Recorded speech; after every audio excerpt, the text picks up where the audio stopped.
وصلی اللہ تعالی علی خیر خلقہ سیدنا و نبینا و مولانا محمد وعلی آلہ و اصحابہ وبارک وسلم تسلیما کثیرا۔ باب فی سعۃ رحمت اللہ۔ عن ابی ہریرہ رضی اللہ عنہ قال قال رسول اللہ صلی اللہ علیہ وسلم لما قضى الله الخلق كتب كتابا فهو عنده فوق عرشه أن رحمتي سبقت غضبي وفي رواية غلبت غضبي متفق عليه۔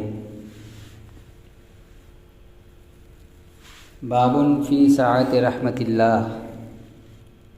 یہ اللہ کی رحمت کی وسعت اور عموم کا بیان ہے۔ اب تک توبہ، استغفار اور مغفرت کا بیان چل رہا تھا۔ مغفرت کرنے والا اور بندوں کی توبہ قبول کرنے والا، گناہوں پہ پردہ ڈالنے والا اللہ تبارک و تعالی ہے، اور یہ عمل اللہ تبارک و تعالی اس لیے کرتا ہے بندوں کے ساتھ ستاری کا اور غفاری کا کہ وہ بڑا رحیم ہے، بہت رحمت والا ہے۔ اپنی رحمت کی بنیاد پر بندوں کی مغفرت اور بخشش کا معاملہ کرتا ہے۔ تو استغفار وغیرہ کے بیان کے بعد اب یہاں اللہ تعالیٰ کی رحمت کے عموم، اس کی آفاقیت اور اس کی وسعت کا عنوان قائم کر کے اب یہاں ان احادیث کا تذکرہ ہوگا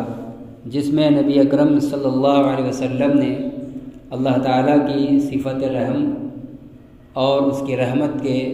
بہت وسیع اور بہت لامحدود اور عام ہونے کا تذکرہ فرمایا ہے۔ اس سلسلے کی پہلی حدیث ہے سیدنا حضرت ابو ہریرہ رضی اللہ تعالیٰ عنہ کی۔ فرماتے ہیں کہ رسول اللہ صلی اللہ علیہ وسلم نے فرمایا کہ جب اللہ تعالیٰ نے مخلوق کو پیدا کرنے کا ارادہ فرمایا، تمام موجودات، مخلوقات، پوری کائنات جب پیدا کرنے کا اللہ نے ارادہ فرمایا، کتب کتابا، تو اللہ نے ایک کتاب لکھی۔ قلم کو حکم دیا کہ لکھو، یا فرشتوں کو حکم دیا، کسی بھی طریقے سے ایک کتاب اللہ تعالیٰ نے تیار کی، لکھی۔ اور یہ کتاب محدثین نے لکھا ہے کہ یہ لوح محفوظ کے علاوہ ہے۔ ایک تو لوح محفوظ ہے جو عرش کے نیچے ہے، جس کے اندر تمام پیدا ہونے والی مخلوقات اور دنیا میں آنے جانے والے حالات، تمام مخلوقات سے متعلق تفصیلات اللہ نے اس میں پہلے سے طے کر رکھی ہے، لکھ رکھی ہے۔ یہ ایک اور کتاب ہے جو اس کے علاوہ ہے، جو اللہ نے پوری مخلوق کو، پوری کائنات کو وجود میں لانے سے پہلے اس کو فرماتے ہیں کہ اللہ نے لکھا ہے۔ فَهُوَ عِندَهُ فَوْقَ الْعَرْشِ، اور وہ کتاب اللہ کے پاس عرش کے اوپر ہے، وہ اللہ تعالیٰ کے قبضے قدرت میں ہے، وہ عرش کے پاس۔ لوح محفوظ تو فرشتوں کے حوالے کیا گیا ہے، لیکن یہ اللہ کے ذمے ہے۔ کیا لکھا ہے اس پہ؟ ان رحمتی سبقت غضبی۔ مضمون اس کتاب کا یہ ہے، اس کتاب میں جو اللہ نے موجودات کو وجود میں لانے سے پہلے لکھوائی ہے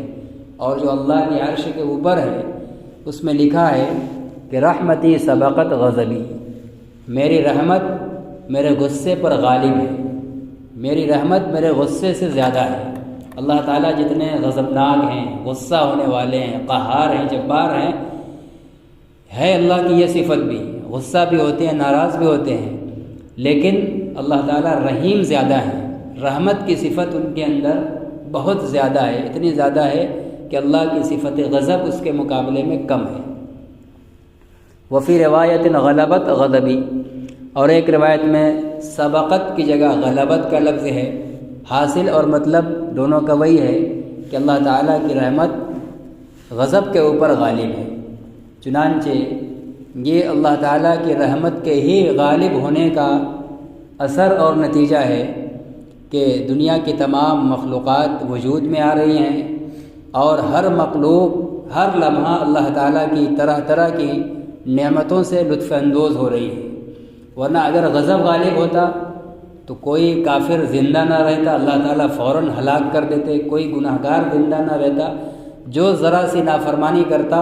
اللہ کے حکم عدولی کرتا، فوراً اللہ کے غصے کا اس کے اوپر اظہار ہو جاتا۔ لیکن چونکہ رحمت غالب ہے، اس لیے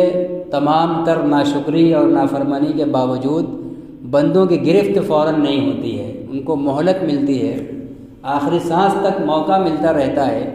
تو یہ پورے نظام کا اور بہت بڑی مخلوق کا اللہ کی نافرمانی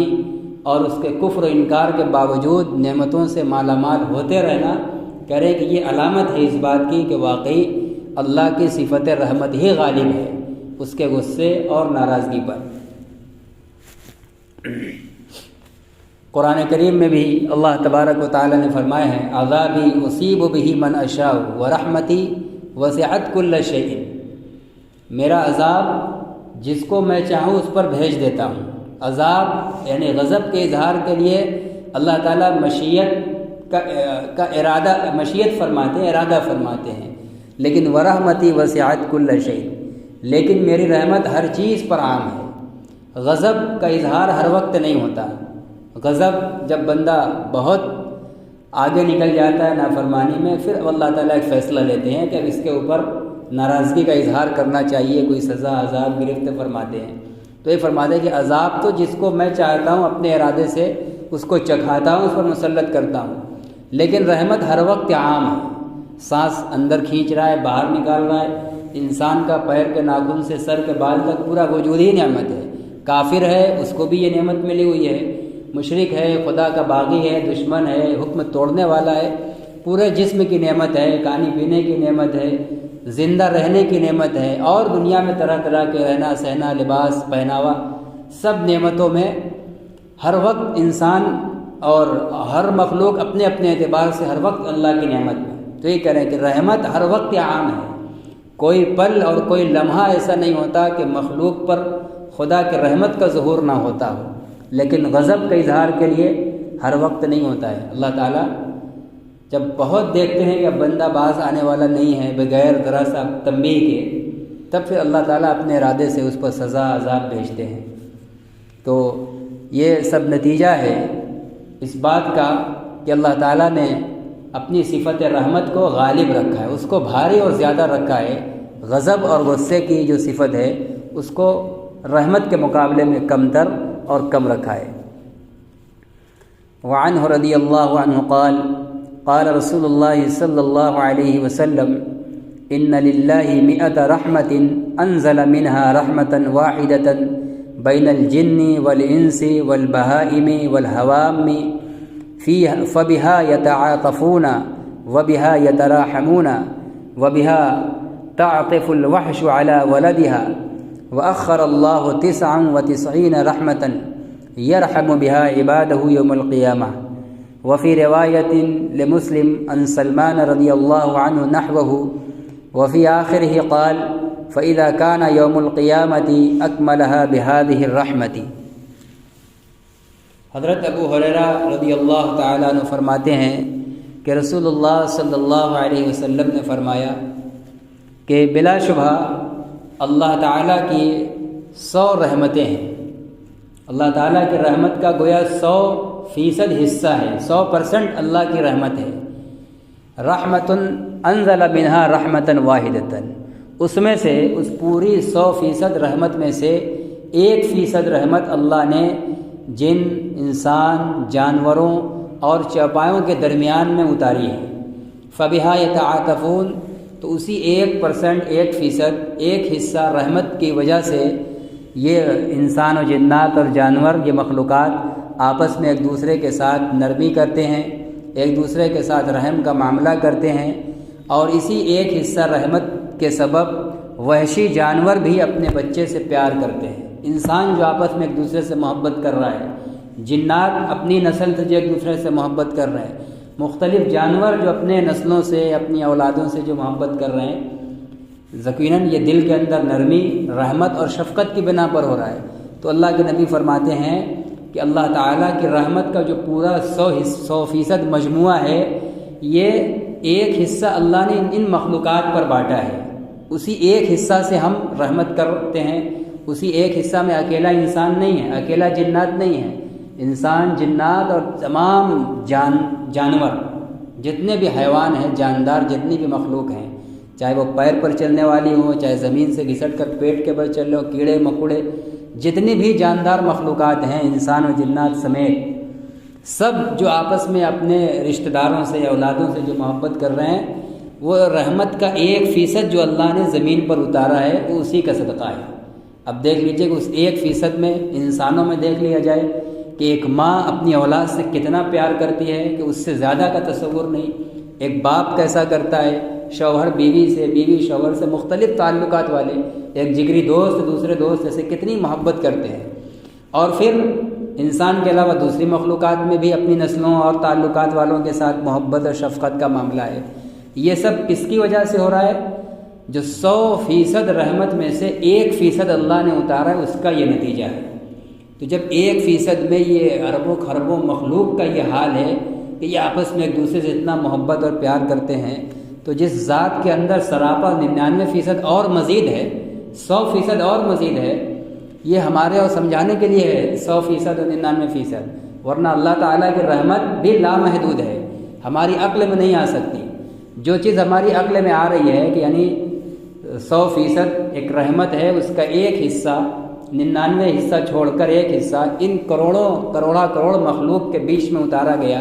تو یہ آپس میں ایک دوسرے سے اتنی محبت اور شفقت کر رہے ہیں، تو یہ اتارنے والی رحیم و کریم ذات جس کے اندر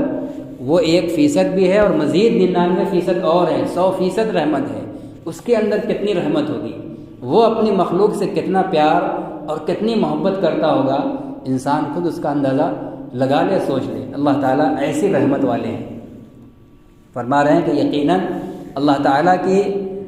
کے لیے 100% رحمتیں ہیں، رحمت کا 100 حصہ ہے، اللہ نے اس میں سے ایک حصہ رحمت اتاری ہے جنات، انسان، جانور اور چوپایوں کے بیچ میں،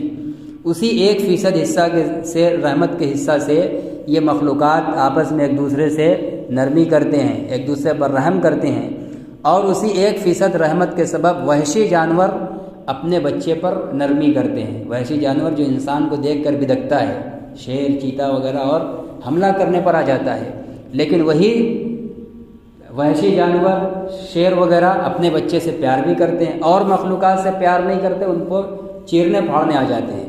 لیکن اپنی اولاد سے محبت کر رہے ہیں۔ تو وہی سب 1% اور رحمت کے ایک حصے کا یہ مظہر ہے، اور اللہ تعالیٰ کے یہاں تو پوری 99 ہے۔ فرماتے کہ وَأَخَّرَ اللَّهُ 99 رحمتاً، اور اللہ تبارک و تعالیٰ نے 99 حصہ رحمت کو مؤخر کر رکھا ہے، اس کو دنیا میں ان بندوں کے، ان مخلوقات کے بیچ میں نہیں اتارا ہے، اس کو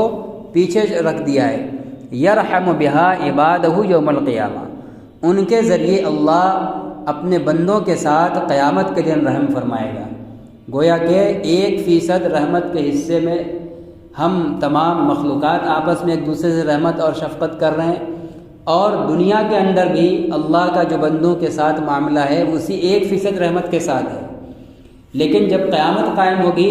تو اللہ تعالیٰ 99% رحمت کا جو اور حصہ ہے اسی میں شامل کر کے پھر بندوں کے ساتھ رحم فرمائیں گے۔ تو 1% میں یہ حال ہے کہ اللہ تعالیٰ نافرمانی کے باوجود اتنا نواز رہا ہے، تو میدان محشر میں تو 99% اس کی رحمت کا حصہ اور بڑھ جائے گا، پھر اس کی رحمت کا اور شفقت کا، محبت کا کیا عالم ہوگا، تو سوچنے کی بات ہے، اندازہ لگانے کی بات ہے۔ اس کا حاصل وہی اللہ تعالیٰ کی شفقت اور پیار اور رحمت کو بتلانا ہے کہ اللہ تعالیٰ بندوں کے ساتھ بڑا شفیق ہے، بڑا مہربان ہے، بہت محبت کرنے والا ہے، اور آخرت میں اس کا ظہور بڑے کامل طریقے سے ہوگا۔ یہ دراصل ہم لوگوں کو، بندوں کو اس بات کی طرف توجہ دلانا ہے کہ وہ اگر بہت زیادہ گناہ میں لت پت ہو کے زندگی گنوا چکے ہوں، بہت آگے بڑھ گئے ہوں، تو مایوس ہونے کی ضرورت نہیں ہے۔ ابھی تو اللہ نے اپنا 1% رحمت کھولی ہے، 99% آخرت میں جب کھولے گا پھر تو اس کا مظہر ہی کچھ اور ہوگا۔ اس لیے بندے کو واپس آ جانا چاہیے، توبہ استغفار کر لینا چاہیے۔ اس کی رحمت بڑے سے بڑے گناہوں کو ڈھانک لیتی ہے، سب پر بھاری ہو جاتی ہے۔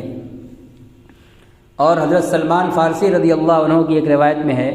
آپ نے فرمایا کہ اللہ تعالیٰ کی 99 رحمتوں کو اللہ نے مؤخر کر رکھا ہے، اس کو پیچھے رکھ رکھا ہے، جب قیامت کا دن ہوگا تو اللہ تعالیٰ اس کو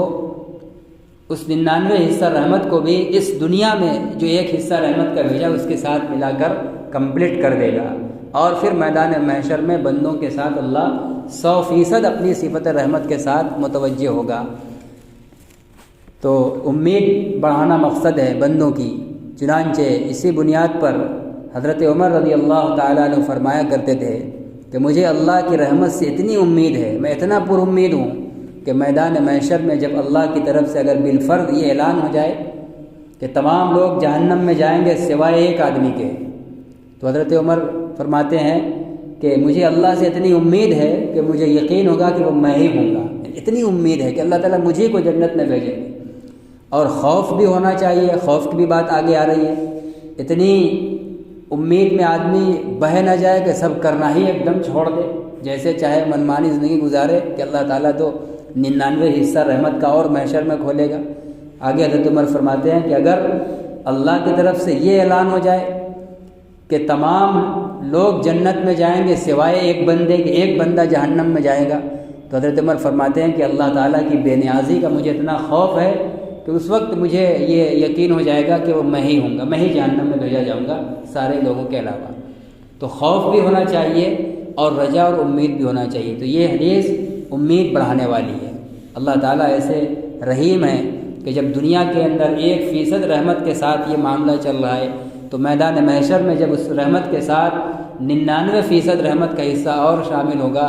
تو کس قدر اللہ کی طرف سے نوازش اور انعام کا معاملہ ہوگا۔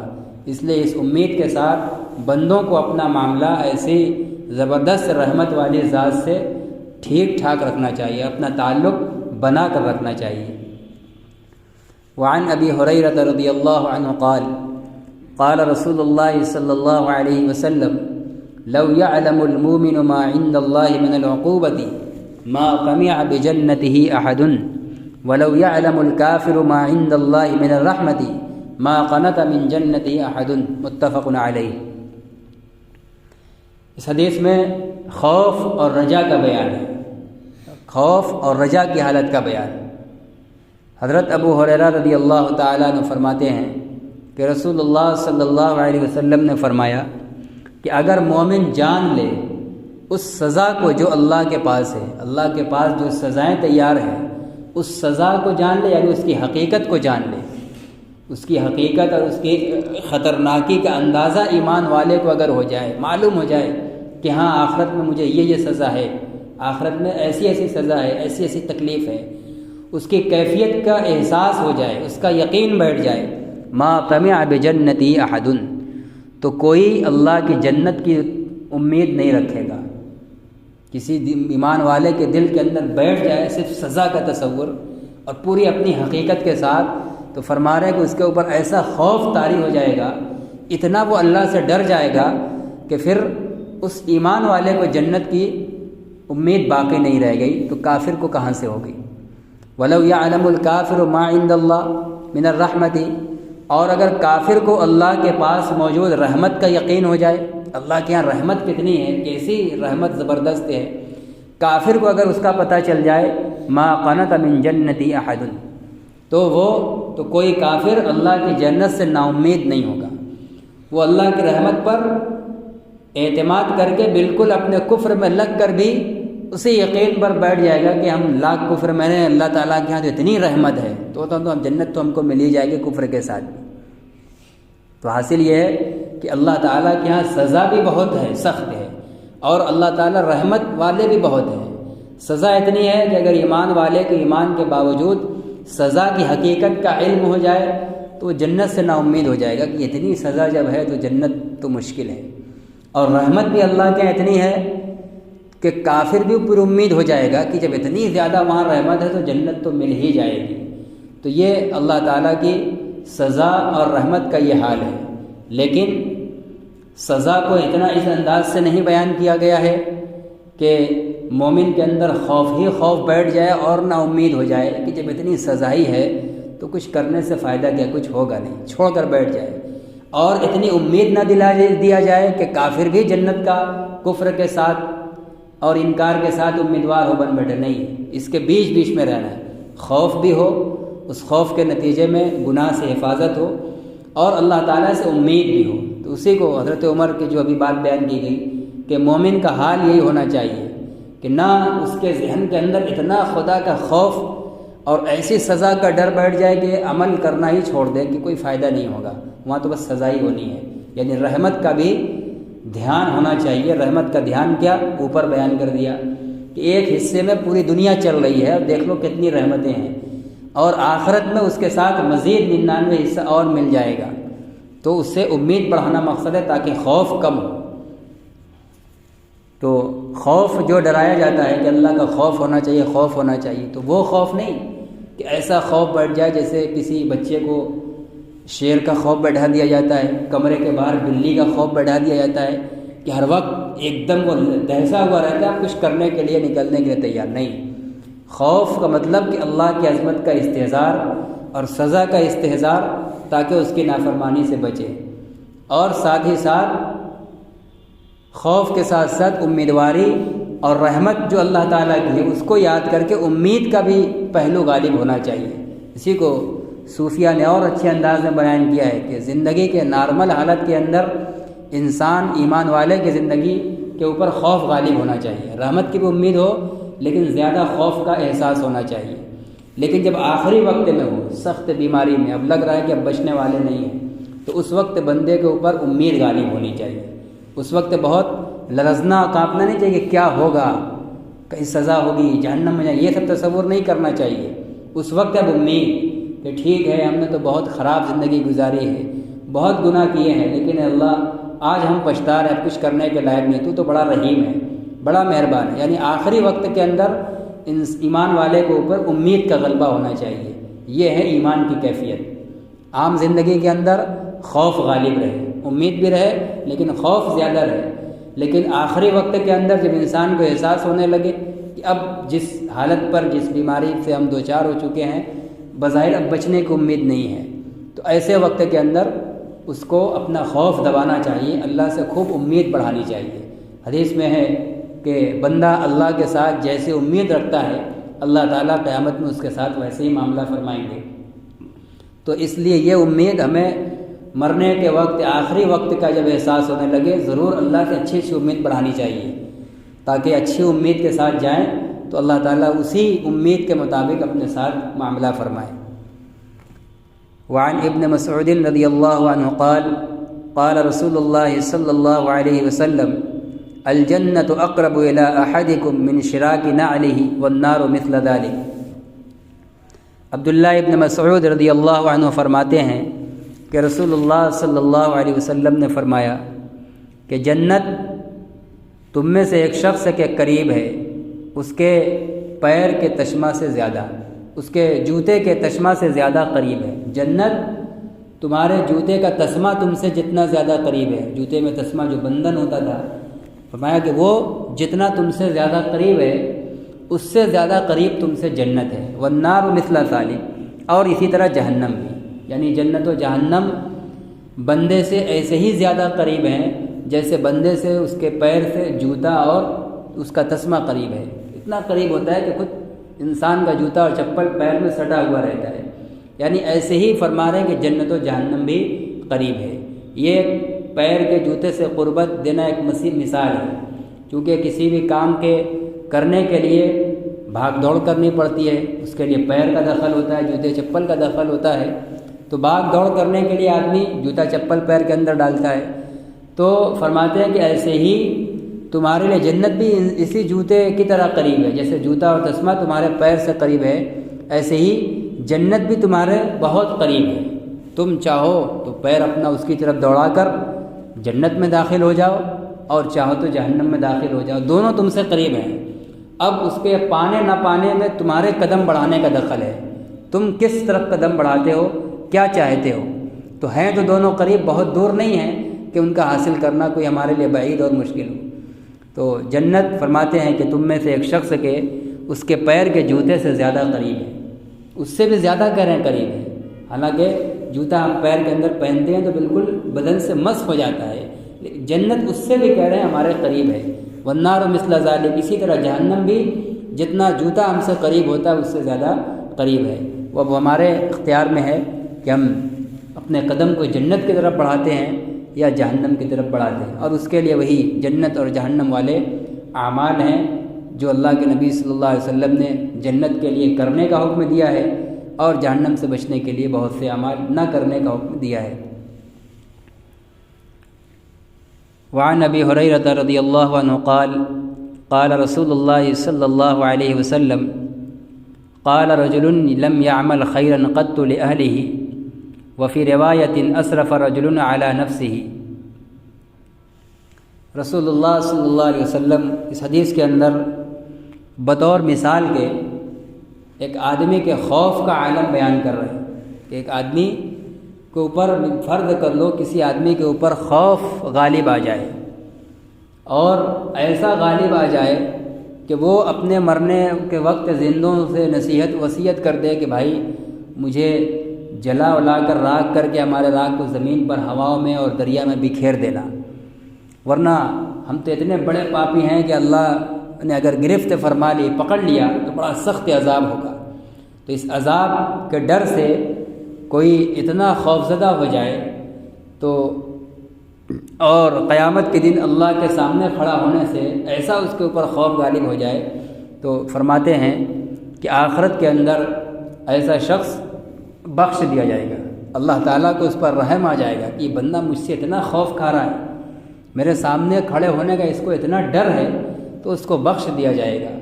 تو خوف بھی یقیناً ہمارے اندر ہونا چاہیے۔ فرماتے ہیں کہ ایک شخص نے اپنے اہل و عیال سے کہا لم یعمل خیرا قط، جس نے کبھی کوئی نیکی نہیں کی، مرنے کے وقت اس نے اپنے اہل و عیال سے کہا فلما حضرہ الموت اوصى بنیہ، جب اس کی وفات کا وقت قریب ہوا تو اس نے اپنے بیٹوں کو وصیت کی اذا مات فحرقوہ، کہ جب میں مر جاؤں تو مجھے جلا دینا، ثم اذروا نصفہ فی البر ونصفہ فی البحر، اور پھر میرے جلے ہوئے جسم کی راکھ کو آدھے کو خشکی میں بکھیر دینا اور آدھے کو سمندر میں پھیلا دینا، ڈال دینا۔ یعنی گویا اس کے کہنے کا مطلب یہ ہے کہ ایک دم ہمارا جسم فنا ہو جائے۔ یہ خوف کے غلبے میں وہ ایسا یہ بطور فرض کے ہے، ایسا یہ سن کر کوئی کرنے پر نہ آ جائے، یہ ترغیب نہیں، یہ مثال کی طرف بیان رہے کہ کسی بندے پر ایسا خوف غالب آ جائے تو پھر اللہ کی رحمت بھی جوش میں آتی ہے، اس کو معاف کر دیتی ہے۔ تو ایک بندے نے ایسا کیا فواللہ لئن قدر اللہ علیہ لیعذبنہ عذابا، وہ ایسا کیوں کر رہا ہے کہ جب میں مر جاؤں گا تو مجھے جلا کے میری راکھ کو آدھے سمندر اور آدھے خشکی میں بکھیر دینا، اڑا دینا۔ کہہ رہے وہ اس لیے کر رہا ہے، وہ کہہ رہا ہے کہ خدا کی قسم اگر اللہ مجھ پر قادر ہو گیا، اللہ نے مجھے قبضے میں لے لیا تو ضرور اللہ مجھ کو سخت عذاب دے گا، ایسا عذاب دے گا کہ وہ ایسا عذاب پوری دنیا میں سے کسی کو نہیں دے گا۔ اس کے اوپر اتنا خوف ہے کہ میں اتنا بڑا پاپی ہوں، اتنا بڑا گناہ گار ہوں کہ اللہ مجھے اگر پکڑے گا تو سب سے سخت مجھے کو عذاب دے گا، مجھ سے سخت کسی کو عذاب نہیں ہوگا۔ تو اسی خوف میں جو ہے وہ ایسی وصیت کر کے چلا جاتا ہے۔ فلما مات فعلوا ما امرهم، پھر جب وہ مر گیا تو اس کے بیٹوں نے ویسے ہی کیا جیسے اس نے حکم دیا، یعنی اس کو جلا کر اس کی راکھ آدھی سمندر میں اور آدھی خشکی میں پھیلا دیا۔ فامر اللہ البحر فجمع ما فیہ، تو اللہ تعالیٰ سمندر کو حکم کریں گے فجمع ما فیہ، تو سمندر میں جو وہ راکھ گئی ہے سمندر اس کو لا کر اکٹھا کر دے گا۔ وامر البر فجمع ما فیہ، وامر البر، اور خشکی کو حکم کریں گے کہ اس بندے کی جو راکھ تیرے ذرے کے اندر ہے اس کو باہر پھینک، زمین اس کو باہر پھینکے گی، اللہ تعالیٰ اس کو بھی جمع کریں گے، پھر اس انسان کو کھڑا کر دیں گے، زندہ کر دیں گے۔ ثم قال له لما فعلت هذا، پھر اس سے اللہ پوچھے گا کہ تم نے ایسا کیوں کیا، ایسی وصیت کیوں کر کے گئے، تمہارے بیٹوں نے ایسا کیا۔ قال، وہ بندہ کہے گا من خشیتی کا یا ربی، اے پروردگار آپ سے ڈر کی وجہ سے، آپ خوب جانتے، وانت اعلم، اور آپ میرے دل کو خوب جانتے کہ میں نے کیوں کیا ہے، یہ صرف آپ سے ڈر کی وجہ سے کیا ہے کہ اگر میں آپ کے ہاتھ پکڑ میں آ جاؤں گا تو دنیا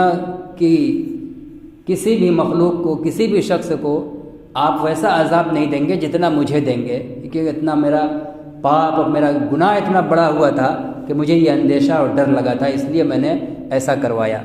فغفر له، اللہ کے نبی فرماتے ہیں کہ اس کا یہ جواب سن کر اللہ تعالیٰ غصہ نہیں ہوں گے، اللہ کی رحمت جوش میں آ جائے گی۔ وہ قیامت کا دن ہوگا جس میں 99% رحمت اور مل چکی ہے، تو فغفر له، اللہ تعالیٰ اس کو معاف کر دیں گے، اس کو بخش دیں گے کہ جا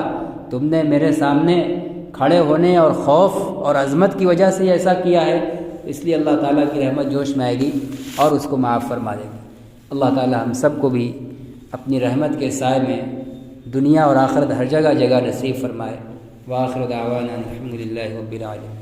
اللہم صلی علی محمد النبی الامی وعلی آلہ وسلم تسلیما۔ ربنا ظلمنا انفسنا وان لم تغفر لنا وترحمنا لنکونن من الخاسرین۔ یا اللہ ہم سب کے جمع ہونے کو قبول فرما، یا اللہ تیرے نبی کے مقدس فرمان کو سننے اور سنانے کی توفیق نصیب فرما، سننے اور سنانے کو قبول فرما۔ یا اللہ ان باتوں پر عمل کرنے کی توفیق عطا فرما۔ یا اللہ انہی باتوں پر عمل کر کے صحابہ اکرام تیرے پسندیدہ بندہ بنے تھے، یا اللہ ہم سب کو بھی ان پر مکمل عمل کی توفیق نصیب فرما۔ یا اللہ حدیث رسول کے فیض کو پورے عالم کے اندر، پوری بستی کے اندر عام فرما۔ یا اللہ فلسطین کے مسلمانوں کی حفاظت فرما، مسجد اقصیٰ کو آزاد فرما، یہودیوں کے ناپاک قبضے سے اس کو پاک و صاف فرما۔ یا اللہ ظالمین کو نیست و نابود فرما۔ یا اللہ اگر ان کے مقدر میں ہدایت ہے تو انہیں ہدایت سے مالا مال فرما، یا اللہ ورنہ انہیں کیفر و کردار تک پہنچا۔ یا اللہ پورے عالم میں اسلام اور مسلمانوں کو سربلندی عطا فرما، عزت و آبرو کی حفاظت فرما، جان و مال کی حفاظت فرما۔ یا اللہ لوگوں کی معیشت کو مستحکم فرما، یا حلال اور پاکیزہ روزی عطا فرما۔ یا اللہ کاروبار کی بندشوں اور رکاوٹوں کو دور فرما۔ یا اللہ تمام مسلمانوں کے کاروبار کو چلتا فرما، خیر و برکت کی روزی اور کاروبار عطا فرما۔ یا اللہ ہم سب کے دین و ایمان کی ترقی اور اس کی حفاظت کے فیصلے فرما۔ ربنا تقبل منا انك انت السميع العليم وتب علينا انك انت التواب الرحيم۔ سبحان ربك رب العزة عما يصفون وسلام على المرسلين والحمد لله رب العالمين۔